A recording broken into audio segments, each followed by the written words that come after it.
সেই ছোটবেলায় একবার এসেছিলাম গ্রামে, আবারও চলে আসলাম। দূর থেকে দেখা গরুর ঘণ্টা টুংটাং শব্দ, রাস্তার পাশেই রয়েছে নৌকো, বিশাল আকারের এই নদী। এখানে যেন ঢেউ এবং সূর্যের আলোয় যেন স্বর্ণের মতো লাগছে। মনে হচ্ছে স্বর্ণের পানি ভাসছে নদীতে।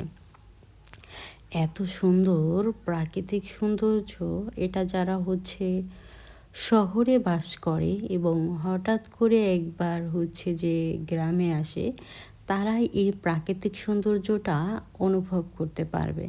সামনেই রয়েছে ইটের রাস্তা।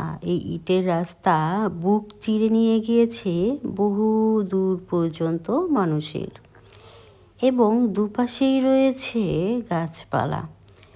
গাছের ফাঁকা দিয়ে